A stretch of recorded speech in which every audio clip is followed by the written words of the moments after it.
ಸ್ನೇಹಿತರೆ, ಮೀಡಿಯಾ ಮಾಸ್ಟರ್ಸ್ಗೆ ಸ್ವಾಗತ ಸುಸ್ವಾಗತ.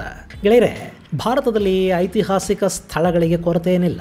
ಜಗತ್ತಿನ 7 ಅದ್ಭುತಗಳ ಪೈಕಿ ಭಾರತದ ಸ್ಮಾರಕಗಳು ಕೂಡ ಸ್ಥಾನವನ್ನು ಪಡ್ಕೊಂಡಿವೆ. ಯುನೆಸ್ಕೋದ ವಿಶ್ವ ಪಾರಂಪರಿಕ ಸ್ಥಳಗಳ ಪಟ್ಟಿಯಲ್ಲಿ ಭಾರತದ ಸಾಕಷ್ಟು ಸ್ಮಾರಕಗಳಿವೆ. ಈಗ ಆ ಮುಕುಟಕ್ಕೆ ಮತ್ತೊಂದು ಗರಿ ಸಿಕ್ಕಿದೆ. ಭವ್ಯ ಭಾರತದ ಇತಿಹಾಸವನ್ನು ನೆನಪಿಸುವ ಮತ್ತೊಂದು ಸ್ಮಾರಕ ಯುನೆಸ್ಕೋದ ಪಟ್ಟಿಯಲ್ಲಿ ಸ್ಥಾನವನ್ನು ಪಡ್ಕೊಂಡಿದೆ. ಆ ಮೂಲಕ ಭಾರತದಲ್ಲಿ ಯುನೆಸ್ಕೋ ಪಾರಂಪರಿಕ ಸ್ಥಳಗಳ ಸಂಖ್ಯೆ 43ಕ್ಕೆ ಏರಿಕೆಯಾದಂತಾಗಿದೆ. ಹಾಗಾದರೆ ಯಾವುದು ಆ ಸ್ಮಾರಕ? ಅದರ ವಿಶೇಷ ಏನು? ಅದನ್ನು ನಿರ್ಮಿಸಿದವರು ಯಾರು? ಅವರ ಕಥೆ ಏನು ಅನ್ನೋದ್ರ ಬಗ್ಗೆ ಒಂದಷ್ಟು ಮಾಹಿತಿಯನ್ನು ನಾವಿಲ್ಲಿ ನೋಡೋಣ.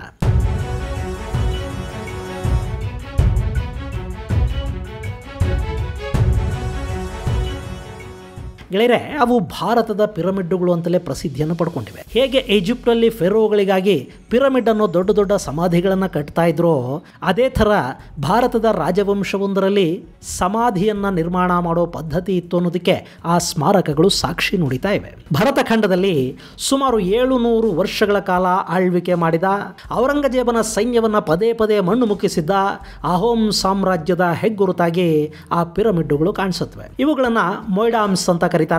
ಅದರಲ್ಲೂ ಚರೈಡಿಯೋನಲ್ಲಿನ ಮೊಯ್ಡಾಮ್ ಈಗ ವಿಶ್ವ ಪಾರಂಪರಿಕ ಸ್ಮಾರಕಗಳ ಪಟ್ಟಿಗೆ ಸೇರ್ಪಡೆ ಆಗಿದೆ. ಗೆಳೆಯರೆ, ಈ ಮೊಯ್ಡಾಮ್ ಅನ್ನೋದು ಥಾಯ್ ಭಾಷೆಯ ಪದ. ಇದನ್ನ ಉಚ್ಚಾರಣೆ ಮಾಡುವಾಗ ನಾನು ಭಾರತದ ಶೈಲಿಯಲ್ಲೇ ಉಚ್ಚಾರಣೆ ಮಾಡ್ತಾ ಇದ್ದೀನಿ.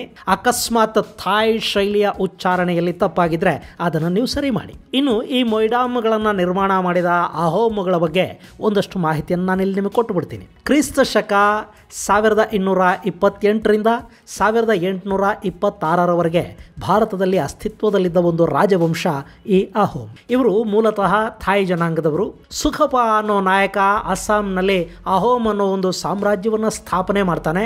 ಆ ಬಳಿಕ ಅವರು ಸರಿಸುಮಾರು 7 ಶತಮಾನಗಳ ಕಾಲ ಇಲ್ಲಿ ಆಳ್ವಿಕೆಯನ್ನು ನಡೆಸ್ತಾರೆ. ಬ್ರಹ್ಮಪುತ್ರ ನದಿ ವ್ಯಾಪ್ತಿಯ ಪ್ರದೇಶದಲ್ಲಿ ಹಿಡಿತವನ್ನು ಸಾಧಿಸಿದ್ದ ಈ ಅಹೋಮ್ ಸಾಮ್ರಾಜ್ಯ ಅಸ್ಸಾಂ ಮತ್ತು ಅರುಣಾಚಲ ಪ್ರದೇಶಗಳನ್ನು ತನ್ನ ಕೋರ್ ಆಡಳಿತ ಪ್ರದೇಶವನ್ನಾಗಿ ಮಾಡಿಕೊಂಡಿತ್ತು. ಈ ರಾಜಮನೆತನದಲ್ಲಿ ಅಚ್ಚಳಿಯದೆ ಉಳಿಯುವ ಹೆಸರು ಅಂದ್ರೆ ಅದು ಲಚಿತ್ ಬೋರ್ಫುಕನ್ ಅನ್ನೋದು. ಈ ಲಚಿತ್ ರಾಜ ಅಲ್ಲ, ಆದ್ರೆ ಆ ರಾಜ್ಯವನ್ನ ಉಳಿಸಿದ ಮಹಾಪರಾಕ್ರಮಿ ಸೇನಾಪತಿ, ಮೊಘಲರನ್ನ ಮೆಟ್ಟಿ ನಿಂತ ಧೀರ ಈ ಲಚಿತ್ ಬೋರ್ಫುಕನ್. ಈ ಲಚಿತ್ ಬಗ್ಗೆ ಈ ಹಿಂದೆ ಒಂದು ವಿಡಿಯೋದಲ್ಲಿ ನಿಮಗೆ ವಿವರವಾಗಿ ಹೇಳಿದ್ದೀನಿ.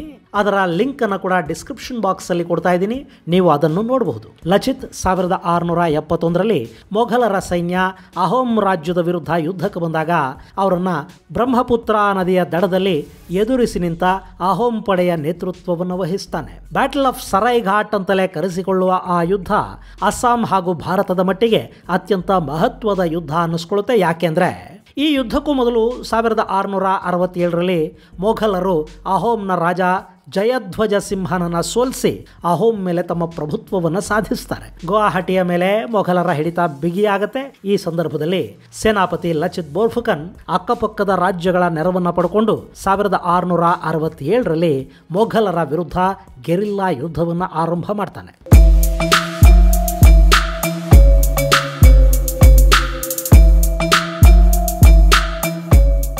ಕಗ್ಗತ್ತಲ ರಾತ್ರಿಯಲ್ಲಿ ಗುವಾಹಟಿಯಲ್ಲಿ ಮೊಘಲ್ ಸೇನೆಯ ಮೇಲೆ ಅಹೋಮ್ ಸೈನಿಕರು ದಾಳಿ ಮಾಡ್ತಾರೆ. ಆ ಅಚಾನಕ್ ದಾಳಿಗೆ ಕಂಗೆಟ್ಟ ಮೊಘಲರ ಸೈನ್ಯ ಗುವಾಹಟಿಯನ್ನು ಬಿಟ್ಟು ಓಡಿ ಹೋಗಬೇಕಾಗಿ ಬರುತ್ತೆ. ಹೀಗೆ ಮೊಘಲರನ್ನ ಓಡಿಸಿ ಮತ್ತೆ ಅಹೋಮರು ತಮ್ಮ ಸಾಮ್ರಾಜ್ಯವನ್ನ ಹಿಂದಕ್ಕೆ ತಗೋತಾರೆ. ಇದು ಔರಂಗಜೇಬನ ಗರ್ವಭಂಗಕ್ಕೆ ಕಾರಣ ಆಗುತ್ತೆ.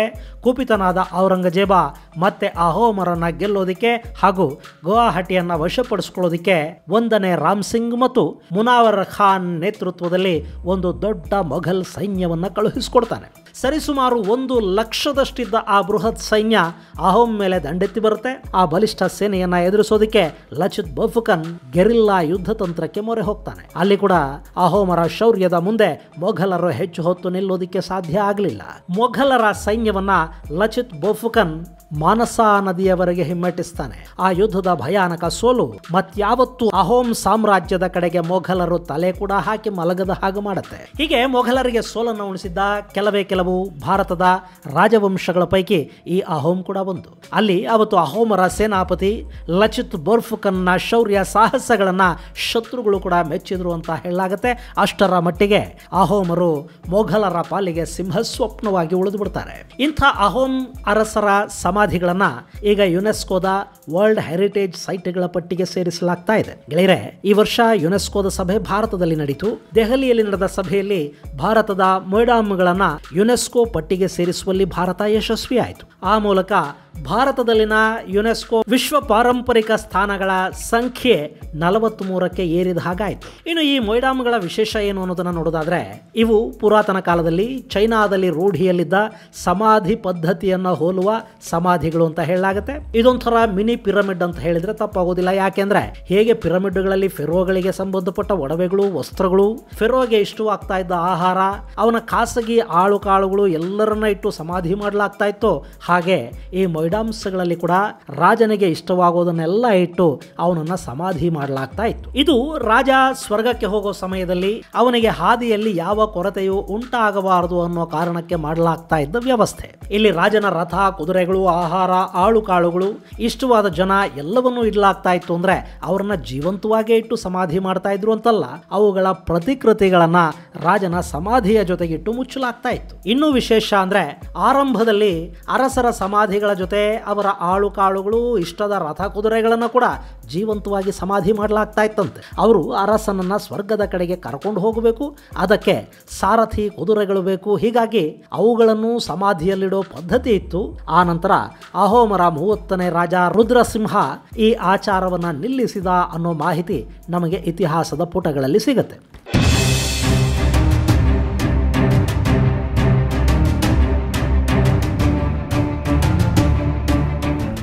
ಇನ್ನು ಅಸ್ಸಾಂನ ಸಾಕಷ್ಟು ಕಡೆಗಳಲ್ಲಿ ಈ ರೀತಿಯ ಮೊಯ್ಡಾಮ್ಗಳು ಕಾಣಿಸುತ್ತವೆ. ಆದರೆ ಈಗ ಚರಾಯ್ಡಿಯೋ ಮೊಯ್ಡಾಮ್ಗಳು ಯುನೆಸ್ಕೋದ ವಿಶ್ವ ಪಾರಂಪರಿಕ ಪಟ್ಟಿಯಲ್ಲಿ ಸ್ಥಾನವನ್ನು ಪಡ್ಕೊಂಡಿವೆ. ಇಲ್ಲಿ ಚರಾಯ್ಡಿಯೋ ಇದೆಯಲ್ಲ, ಇದು ಅಹೋಮ್ ಸಾಮ್ರಾಜ್ಯದ ಮೊದಲ ರಾಜಧಾನಿಯಾಗಿತ್ತು. ಅವರು ಅಲ್ಲಿಂದ ಚರಾಗುವಾಗಿ ಬರ್ತಾರೆ. ಆನಂತರ ಬಕಾತಾ, ಗರ್ಗಾಂವ್, ರಂಗ್ಪುರ್, ಜೋರ್ಹಟ್ಗಳು ಅಹೋಮ್ನ ರಾಜಧಾನಿಗಳಾಗಿ ಗುರುತಿಸಿಕೊಂಡ್ವು. ಹೀಗಾಗಿ ಈ ಎಲ್ಲ ಪ್ರದೇಶಗಳಲ್ಲೂ ಕೂಡ ಮೊಯ್ಡಾಮ್ಗಳು ನೋಡೋದಕ್ಕೆ ನಮಗೆ ಸಿಗುತ್ತವೆ. ಹಾಗೆ ಅಸ್ಸಾಂನ ಬೇರೆ ಬೇರೆ ಕಡೆಗಳಲ್ಲೂ ನಾವಿವುಗಳನ್ನು ನೋಡೋದಕ್ಕೆ ಸಾಧ್ಯ ಆಗುತ್ತೆ. ಆದರೂ ಚರಾಯ್ಡಿಯೋದಲ್ಲಿನ ಸ್ಮಾರಕವನ್ನು ಈಗ ಪಾರಂಪರಿಕ ಪಟ್ಟಿಗೆ ಸೇರ್ಪಡೆ ಮಾಡಲಾಗಿದೆ. ಇನ್ನು ಈ ಮೊಯ್ಡಾಮ್ಗಳನ್ನು ಹೇಗೆ ನಿರ್ಮಾಣ ಮಾಡ್ತಾ ಇದ್ರು ಅನ್ನೋದನ್ನು ನೋಡಿದ್ರೆ, ಮೊದಲಿಗೆ ಭೂಮಿಯನ್ನು ಅಗಿತಾ ಇದ್ರು, ಅದರ ಒಳಗೆ ಮರದ ದಿಮ್ಮೆಗಳನ್ನು ಬಳಸಿ ವ್ಯವಸ್ಥಿತವಾದ ಕೋಣೆಯೊಂದನ್ನು ಕಟ್ಟಲಾಗ್ತಾ ಇತ್ತು. ಆ ಬಳಿಕ ಅಲ್ಲಿ ರಾಜನ ಶರೀರವನ್ನು ಇಡಲಾಗ್ತಾ ಇತ್ತು. ಆದರೆ ರುದ್ರಸಿಂಹನ ಅಪ್ಪ ಗಂಗಾಧರ ಸಿಂಹನ ಕಾಲದಲ್ಲಿ ಈ ಮರದ ದಿಮ್ಮೆಗಳಿಗೆ ಬದಲಾಗಿ ಇಟ್ಟಿಗೆಯಂಥ ವಸ್ತುಗಳನ್ನು ಬಳಸಿ ಮೊಯ್ಡಾಮ್ಗಳ ಒಳಗೆ ಕೋಣೆಯನ್ನು ನಿರ್ಮಾಣ ಮಾಡೋದಕ್ಕೆ ಶುರು ಮಾಡಲಾಯಿತು ಅಂತ ಹೇಳ್ತಾರೆ. ಅದು ಅಹೋಮ್ನ ಕೊನೆಯ ಘಟ್ಟದವರೆಗೆ ಮುಂದುವರಿತು ಅಂತ ಇತಿಹಾಸ ಹೇಳುತ್ತೆ. ಗೆಳೆಯರೆ, ಈ ಸಮಾಧಿ ಸ್ಥಳಗಳಲ್ಲಿ ಸಾಕಷ್ಟು ಚಿನ್ನಾಭರಣಗಳನ್ನು ಇಡ್ತಾ ಇದ್ದ ಕಾರಣದಿಂದ ಅಹೋಮ್ ಸಾಮ್ರಾಜ್ಯದ ಪತನಾನಂತರ ಬ್ರಿಟಿಷರು ಹಾಗೂ ಸ್ಥಳೀಯರು ಕೂಡ ಸಮಾಧಿಗಳನ್ನು ಲೂಟಿ ಹೊಡೆದ್ರು ಅಂತ ಕೂಡ ಹೇಳ್ತಾರೆ. ಅಲ್ಲದೆ ಈ ಮೊಯ್ಡಾಮ್ಗಳ ಬಗ್ಗೆ ಬ್ರಿಟಿಷರಿಗೆ ಅರಿವಿದ್ರೂ ಅವರು ಇದಕ್ಕೆ ಹೆಚ್ಚು ಮಹತ್ವವನ್ನು ಕೊಡಲಿಲ್ಲ, ಇವುಗಳನ್ನು ಸ್ಮಾರಕವಾಗಿ ಗುರುತಿಸುವ ಕೆಲಸ ಮಾಡಲಿಲ್ಲ ಅನ್ನೋ ಆರೋಪ ಕೂಡ ಅಲ್ಲಿದೆ. ಆದರೆ ಇತ್ತೀಚೆಗೆ ಅಂದ್ರೆ 24 ವರ್ಷಗಳ ಹಿಂದೆ ಭಾರತೀಯ ಪುರಾತತ್ವ ಇಲಾಖೆ 2ನೇ ಮೊಯ್ಡಾಮ್ ಅನ್ನ ಹುಡುಕಿ ತೆಗಿತು. ಆ ಬಳಿಕ ಅಸ್ಸಾಂನಲ್ಲಿದ್ದ ಸಾಕಷ್ಟು ಮೊಯ್ಡಾಮ್ಗಳು ಬಯಲಾದವು. ಈ ಎಲ್ಲ ಸಮಾಧಿಗಳ ಒಳಗೂ ಕೂಡ ಕೊಳ್ಳೆ ಹೊಡೆದಿರೋದರ ಸಾಕಷ್ಟು ಲಕ್ಷಣಗಳು ಕಂಡು ಬಂದವು. ಹೀಗಾಗಿ ಈ ಬಗ್ಗೆ ಸ್ಥಳೀಯರಿಗೆ ಸಾಕಷ್ಟು ಮಾಹಿತಿ ಇತ್ತು, ಆದರೆ ಅವುಗಳನ್ನು ಐತಿಹಾಸಿಕವಾಗಿ ಗುರುತಿಸುವ ಕೆಲಸ ನಡೆದಿರಲಿಲ್ಲ ಅನ್ನೋದು ಇದರಿಂದ ಸ್ಪಷ್ಟ ಆಗುತ್ತೆ. ಇನ್ನು ಈಗ ಈ ಸಮಾಧಿಗಳನ್ನ ಯುನೆಸ್ಕೋದ ವಿಶ್ವ ಪಾರಂಪರಿಕ ತಾಣಗಳ ಪಟ್ಟಿಗೆ ಯಾಕೆ ಸೇರಿಸ್ತಾ ಇದ್ದಾರೆ ಅನ್ನೋ ಪ್ರಶ್ನೆ ಕೂಡ ಕಾಡದೇ ಇರೋದಿಲ್ಲ. ಇಲ್ಲಿ ಅಹೋಮ್ ರಾಜ್ಯದ ಆಡಳಿತ ಹಾಗೂ ಮೊಘಲರ ವಿರುದ್ಧ ಅವರ ಹೋರಾಟವನ್ನ ನಿರ್ಲಕ್ಷಿಸೋದಕ್ಕೆ ಸಾಧ್ಯ ಆಗೋದಿಲ್ಲ. ಆದರೆ ಅಸ್ಸಾಂನಲ್ಲಿ ಬಿಜೆಪಿ ಸರ್ಕಾರ ಅಧಿಕಾರಕ್ಕೆ ಬರುವವರೆಗೆ ಈ ಅಹೋಮ್ ಸಾಮ್ರಾಜ್ಯದ ಇತಿಹಾಸದ ಬಗ್ಗೆ ಹೆಚ್ಚು ಮಹತ್ವವನ್ನು ಭಾರತವೂ ಕೊಟ್ಟಿರಲಿಲ್ಲ, ಅಸ್ಸಾಂ ರಾಜ್ಯ ಕೂಡ ಕೊಡೋದಿಕ್ಕೆ ಹೋಗಿರಲಿಲ್ಲ. ಇತ್ತೀಚೆಗೆ ಅಹೋಮ್ನ ಸೇನಾ ನಾಯಕ ಲಚಿತ್ ಬೋರ್ಫುಕನ್ನ ಅಸ್ಸಾಂನ ಹೀರೋ ಅಂತ ಚಿತ್ರಿಸುವ ಕೆಲಸ ನಡೀತು. ಜೊತೆಗೆ ಅಹೋಮ್ ಸಾಮ್ರಾಜ್ಯದ ಬಗ್ಗೆ ಅಲ್ಲಿ ಜಾಗೃತಿಯನ್ನ ಮೂಡಿಸುವ ಕೆಲಸನೂ ಆರಂಭ ಆಯಿತು. ಹಾಗೆ ಅಹೋಮ್ ಅನ್ನೋದನ್ನ ಅಸ್ಸಾಂ ರಾಜ್ಯದ ಅಸ್ಮಿತೆಯ ಪ್ರತೀಕವಾಗಿ ಗುರುತಿಸುವ ಕೆಲಸವನ್ನ ಅಲ್ಲಿನ ಸರ್ಕಾರ ಮಾಡೋದಕ್ಕೆ ಮುಂದಾಯಿತು.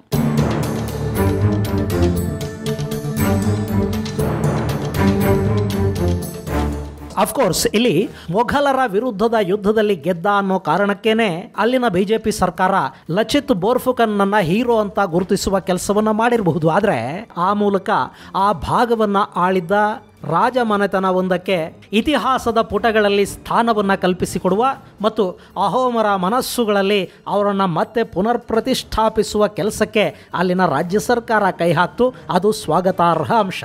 ಇಂಥ ಕೆಲಸ ಪ್ರತಿ ರಾಜ್ಯದಲ್ಲೂ ನಡಿಬೇಕಿದೆ. ಕರ್ನಾಟಕದಲ್ಲಿ ಕೂಡ ಈ ನಾಡನ್ನು ಆಳಿದ, ಈ ನಾಡಿನ ಘನತೆ ಗೌರವಗಳನ್ನು ಎತ್ತಿ ಹಿಡಿದ ಮಹಾಪುರುಷರು ಮತ್ತು ಮಹಾ ಸಾಮ್ರಾಜ್ಯಗಳನ್ನು ಗುರುತಿಸುವ ಕೆಲಸವನ್ನ ಇಲ್ಲಿನ ಸರ್ಕಾರನೂ ಮಾಡಬೇಕು ಮತ್ತು ಕನ್ನಡಿಗರಲ್ಲಿ ಅದರ ಬಗ್ಗೆ ಜಾಗೃತಿಯನ್ನು ಉಂಟು ಮಾಡೋ ಪ್ರಯತ್ನನೂ ನಡಿಬೇಕು.